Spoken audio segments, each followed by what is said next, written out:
The amount that you're going to pay to acquire a customer is going to be more than their first sale because the customer is going to renew. If you can hand out a box and get one customer for one box, like it's good. If you get two, great. 3 home run.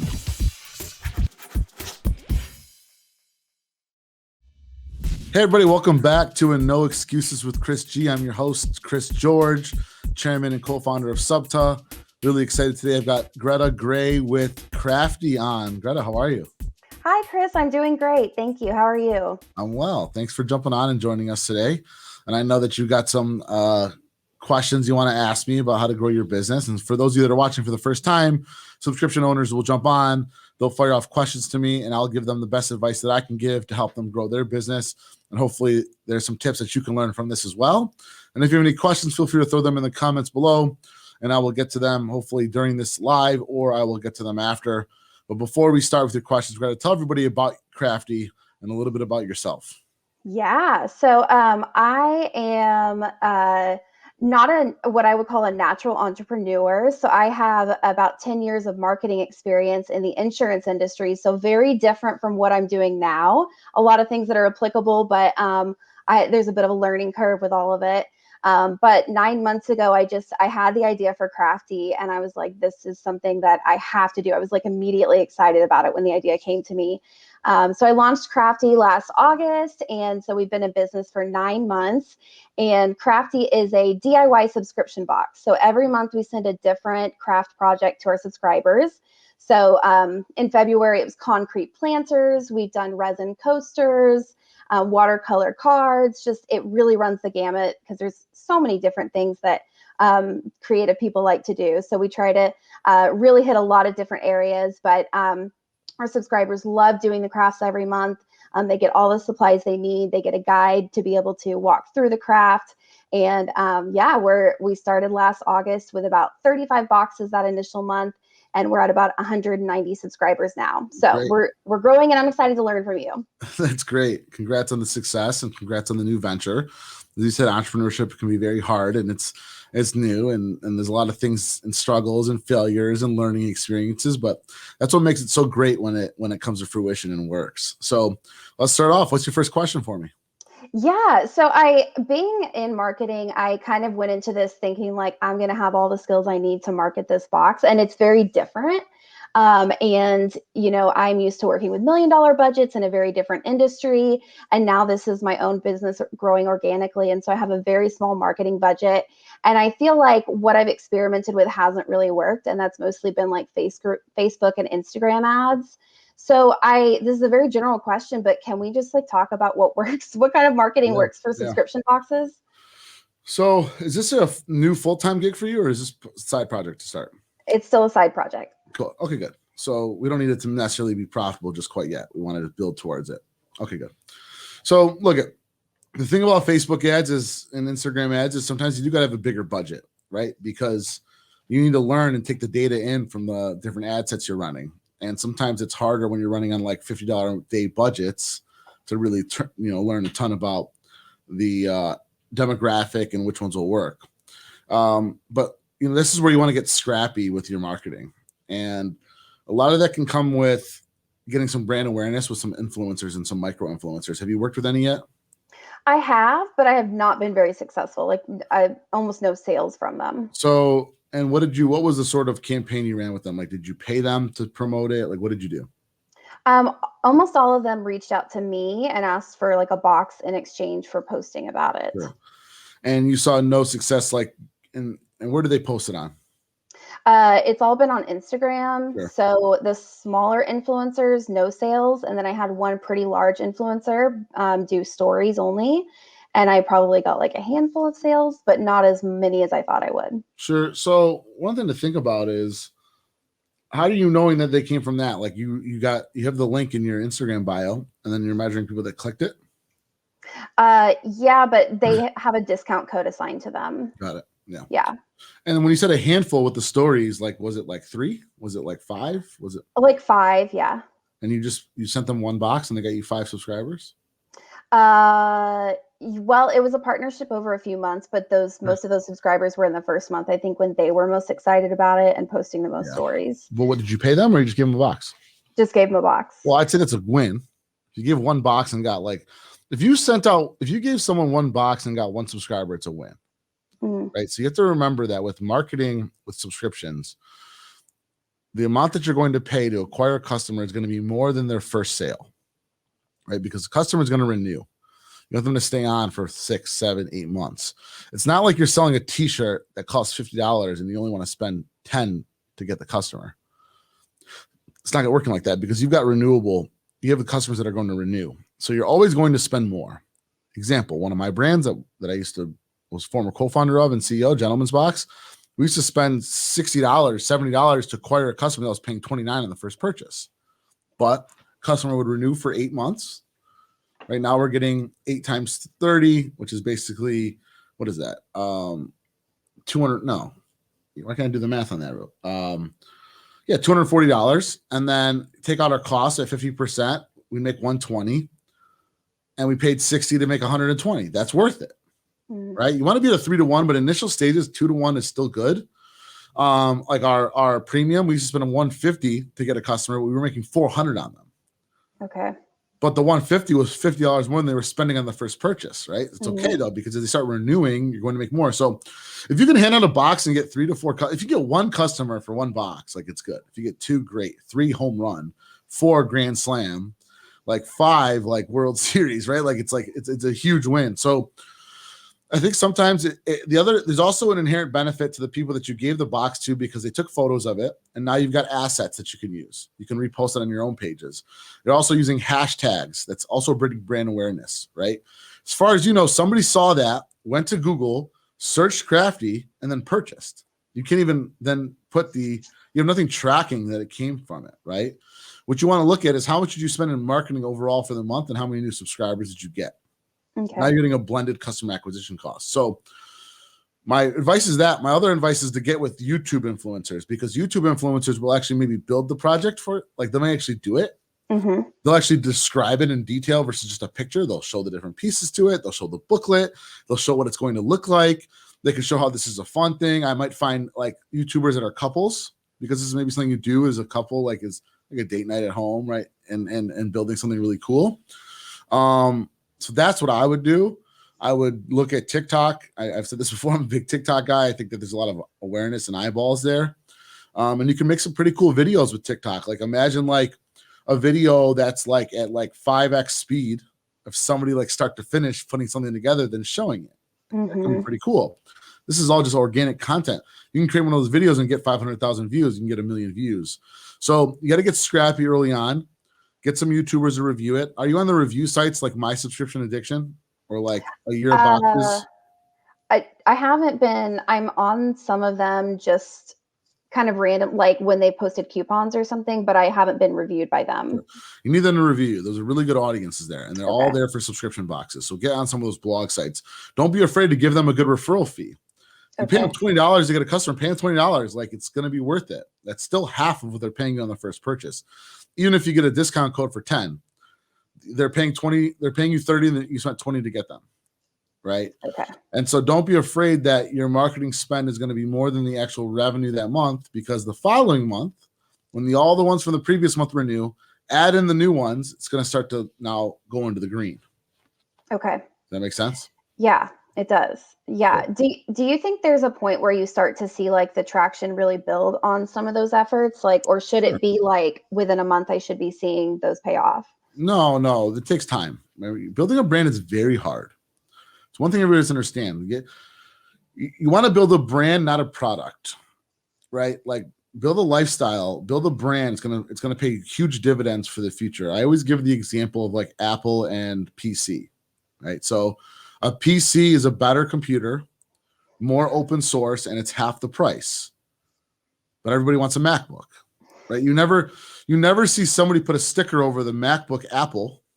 Never, right? Mm-hmm. I always joke, like, God forbid a kid sends a text message to somebody and it's green. Like, they're not going to, right? Like, especially the college kids, like they won't. They built a lifestyle, so everybody wants an iPhone. They built a brand. So you got to build a brand around it, and having these influencers that post, show that they use a product. You're building a brand around Crafty, and you're building a lifestyle about doing stuff at home. And especially with COVID and things like that, more people are doing things at home. So you want to take advantage of that. Okay. That's really good. Yeah.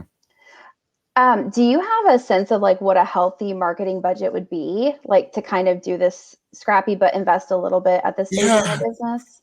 Look, you have to try things and see what works. There's no secret recipe, because if there was, every subscription box would have tens of thousands of subscribers.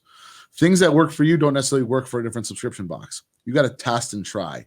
Maybe Instagram doesn't work well enough for you because it's just a photo, but the YouTube might do better because people can actually show off the items, right? Mm-hmm. Instagram works probably really well for FatFitFun because it's clear what it is. It's a box with $200 in value, and you can see name branded items in there. Makes you want to sign up. But yours, to me, is like you want to get someone that's engaged talking about how much fun they had building it, excited, right? People that are tuning into YouTubers that are reviewing the product, doing a thorough review, because your box opened, not with the final product, looks like a box full of probably pieces that have to be put together. It's not very visually appealing. Right. The stories probably would work better if the story starts with the box open, and the next story 10 seconds later is the finished product. Right? Yeah. Yeah. And so you got to test things, and what works, you then pour more fuel to the fire, and you spend more money on the avenues that work better. Okay. Yeah. Okay. Cool. Let's see. For a growing business kind of outside of marketing, where do you think the most important thing is to invest, like at this stage of a business, 9 months old? Yeah. Customer experience and retention, right? Are you surveying the customers monthly to get a feel for how much they like the box that month? Not consistently, but I have thought about that. That's something I would like to Absolutely need to do that. We need to find out what they didn't like or they did. Like, was this too hard? Was it ezy? Did you like this product, right? Because like if they don't, then they're going to probably cancel. And if you get the feedback before they cancel, you can reach out to them. Right? And the ones that do love it, then you encourage them to post it on social. Maybe run a contest. Best, like put this together, or like does your box allow for some creativity, or is it strictly like follow the instructions and this is what you're going to get?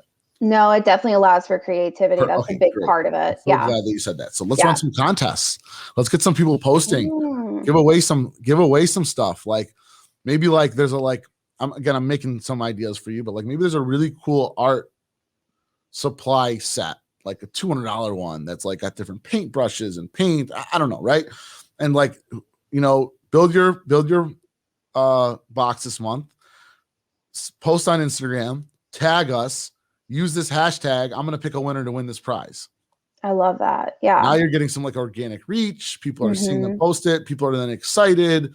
Then you have like a Hall of Fame page on your website where you show the winner of every month, tag them.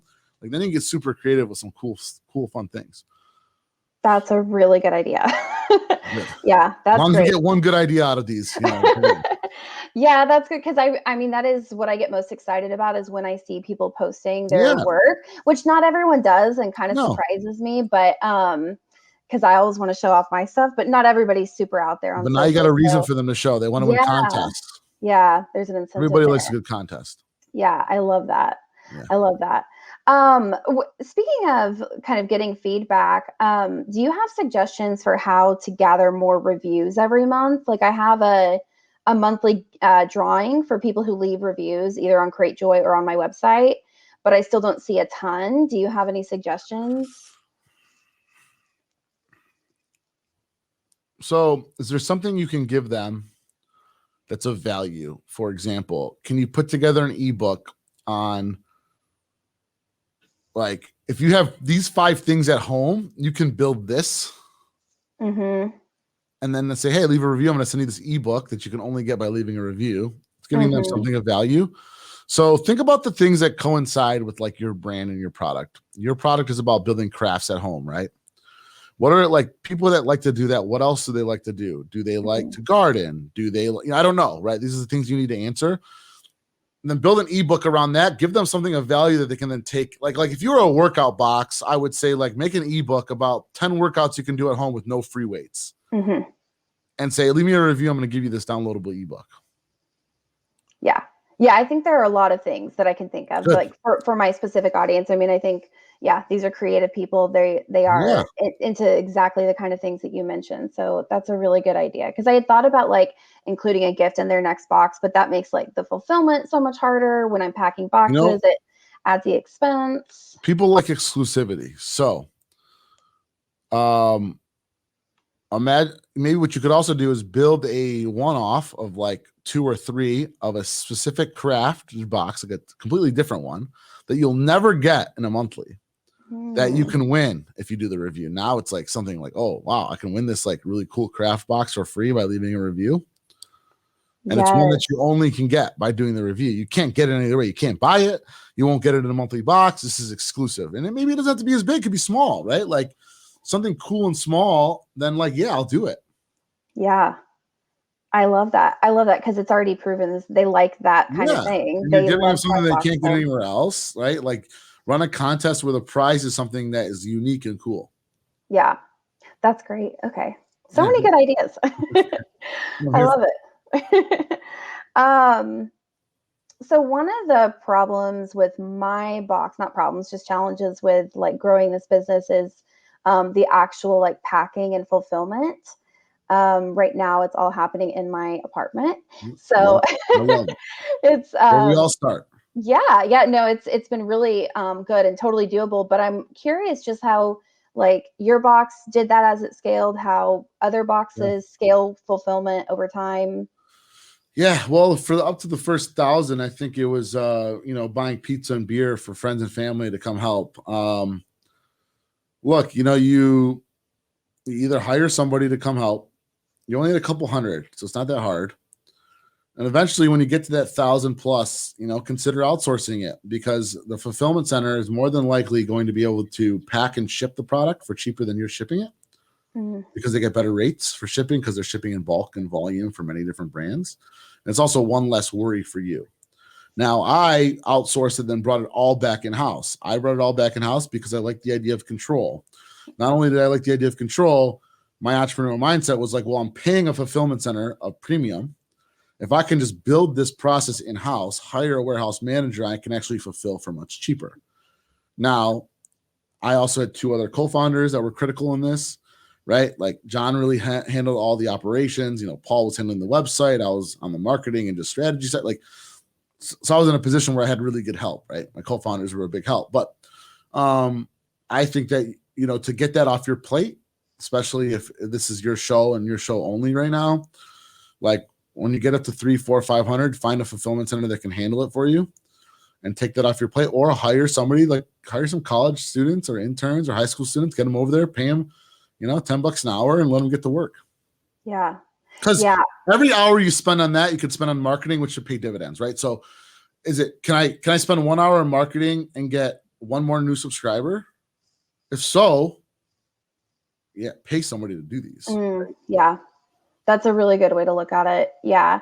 I am actually hiring my first very part-time person starting this week Good. to help with all things.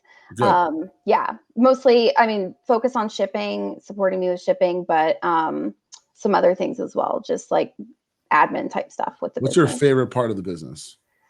I mean, creating the projects. Good. Yeah. So Yeah. we got to keep you focused on that. Yeah. Right? Because when you get super passionate about it, you're going to create really, really cool projects. And it's going to get you encouraged to see other people post it and want to get them to post it and want to get people, and also, have you thought about going on live yourself and talking about upcoming ones, or doing the project in front of everybody without maybe really maybe there's a certain day, so it's not ruining the surprise, but like you love it. So talk about it. Yeah. Get on camera and like talk about the next project and what you want to see, and show off the final one and how much fun you had doing and why you were inspired to make it. 2021 is a year of content. It's been years of content, but like 2021, you need to get on camera. If you don't like being on camera, then do written or do voice, but camera makes sense because you're visually showing things. Talk about that, right? If you love that and you start talking about that, you're going to start to build an audience, and it's going to be organic traffic for you. and like, not to mention, like, you love it, right? I get on camera helping entrepreneurs because I love helping entrepreneurs. This is not work. This is like straight up like so fun, right? Yeah. And the fact that you told me that you got a couple ideas and somebody just commented saying this is great stuff, like, I walk away from this with like the biggest smile on my face, right? So do that, and organically, you're going to get more awareness to what you're building, and now you're building a lifestyle, and you got a face behind the brand, and you're getting people excited about it, and everybody's tuning in on the third Thursday of every month at 6 p.m. to like build it with you. And I don't know, like, right, like, you can come up with some creative stuff there. Yeah, I like that a lot, because I love being on camera. Actually, I love interacting with my audience, and Love it. We're like-minded people, right? So it's like we connect over those things. So I really like that. And I want you to keep in mind, whether one person, 0, or 50 show up, you just keep getting on. Okay. That is one of the reasons. Like, I've done a couple, but when you only have like 5 people show up total, you're like, was it worth it? I promise you, these videos, when I started doing them, there might be one person showing up and maybe 50 to 100 views post. Now 10, 12, 15, 20 people will come on live, and then 500 to 1,000 views. And that's only going to go up. It's just consistency. Keep doing it. Like I said, it doesn't matter whether 1 or 10 get on, because you could also take that clip and repurpose it for a YouTube video. You could take part of that clip and make a TikTok. You can take part of that clip, make an Instagram. Like, you can repurpose it. It's not wasted. That's really good. Okay. Yeah, I am hoping that shifting some of the admin stuff to my person that's coming on this week, I'll have more time to do stuff like that, because obviously there's so many things with the business that I think that like proactive kind of the stuff that feels like extra stuff, but I know is important, it does kind of get pushed to the side with all the other like things that have to be done that day. Yeah. So. Good. Somebody just posted, said, I'm terrified of being on camera. I can't see what it is. I'm sorry. Unfortunately, it doesn't show me. Terrified on camera, but I'm not shy in person. So the biggest thing I can tell you to do is start jumping on camera. Fear is a good thing, because then you get to do something that you're scared to do, and then you get to learn from it. And if you're terrified of being on camera because you're worried about somebody judging you, then I can tell you how I feel about that. I would say it doesn't matter what anybody thinks. Just get on camera. Be you. Somebody will resonate with your content and will like your content. And so don't be worried. I know it's easier said than done, but you just got to do it. So, Greta, this is awesome. I'm gonna give you one more final question. We got about 3-4 minutes. Give me one more final question that you want to fire off at me. I know you said you took a look at my website. I just wondered if anything jumped out at you, like, this isn't great, or this could be better. I did see some things. One, I don't like the price of your box. I think it needs to go to $49 or $39. Okay. If it's because of your profitability, then I say go to $39, and then when you get to 500 or 1,000, your costs are all going to go down. 42 is just a number that doesn't really make sense. Like, just based on all data, like, you want to be at 49 and 39 in general. Okay. And then you have $5 off your first box by putting in your email. I bet you that doesn't work that well. I would, again, give something for free, like an ebook, or enter your email to win one of these exclusive boxes. Like, do something different. A/B testing, right? Okay. And then, no, I think this is good there. Again, I would change the price. Oh, and I make, like, if the subscription's $39, I'd make the one off $49. You gotta have a big delta there. You're at 45 and 42. Like, you're not giving me enough encouragement to sign up monthly. Okay. Make there a big delta there. Okay. Right. And then ways to increase LTV is maybe like get creative. Like, is there a small kit for kids? Right. That's an add-on at purchase. So, again, I'll spitball this idea. You make these 50 small ones that are for kids, and at checkout, it says add this cool one for your children for just $24 or $29. Now you get some upsells at checkout. Yeah, I love that. Good. I love that. Yeah. Okay. That's very helpful. Can I ask one more question, sort of related to price? I'm definitely one of those that price based on my competitors when I came in, and I would like to actually take it up. But I'm a little afraid that my competitors they're more towards the 35 to 39. Well, who's your competitors? Do you want me to name them? Yeah. Sure. So on Cratejoy, there's one called Adults and Crafts that's very popular. And then there's like Kiwi Crate has a maker crate. Yeah, that's right. Yep. Kiwi Crate is always lower than most. I hate the idea of competing with price. I mean, do you provide the same value? I think it's a higher value, actually. Yours. Yeah. Okay, then that's why you charge more. Okay. Apple doesn't charge the same as a Mac or as a PC, right? Mm-hmm. So build a brand, build an experience, and then like if you go to 49, make it a little bit more value. And like I'd rather have 1,500 customers paying 49 than 2,000 paying 39. I bet you have a higher quality consumer. Yeah, I'm sure there's some economics there that makes sense on how that numbers, but yeah. just build a really good brand. You can charge what you want. Okay. If you think you can make a better box for 49, like don't go to 49 because you think you'll make more money. If you can make a better box at 49, then go to 49. But if you think the box you have is really good, then I go to 39 because $39.99 is going to be better than you're going to get more people to sign up at that number. Just historically, data has shown that makes more sense. Okay. Right. So, and then remember, your profitability will come when your COGS go down when you have more subscriptions. Okay. But build an experience. Don't focus on the competition. Build your brand, and focus on making Crafty like an amazing experience for the consumer. That was the biggest mistake I made, actually. I'm so glad you brought this up. When I launched Gentleman's Box, we started at 25 because our competitor was at 28. After like 2 years, I did a bunch of research. I was like, wait a minute, like 25, 27, and 29 all have the same outcome in terms of a bunch of data research showed that consumers look at those the same. Wow. So they did a test where they had a product in the store at 45, at 47, and at 49.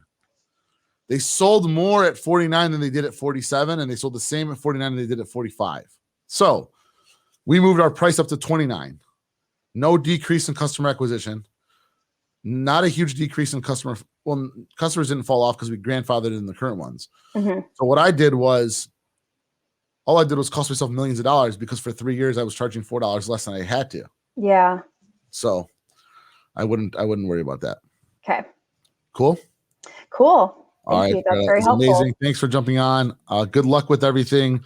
For those of you watching, if you want to be on this show, feel free to go to SUBTA.com/Chris G. I'm on every Tuesday with a different brand, answering any pressing questions that you have. I'm on every Friday with an expert in the industry at 2:00 Eastern Standard Time, bringing you even more knowledge. Check out SUBTA.com lately if you haven't. There's a bunch of great content on SUBTA.com now. We refaced it, so there's up-to-date news, articles to help you build your business. And SubSummit is going to be September 21st to 23rd in Dallas. So I hope to see you all there. And if you guys need anything at all, please feel free to reach out or comment your questions below. And Greta, good luck with everything. I hope to talk to you Thank you so much, Chris. Of course. Have a good day.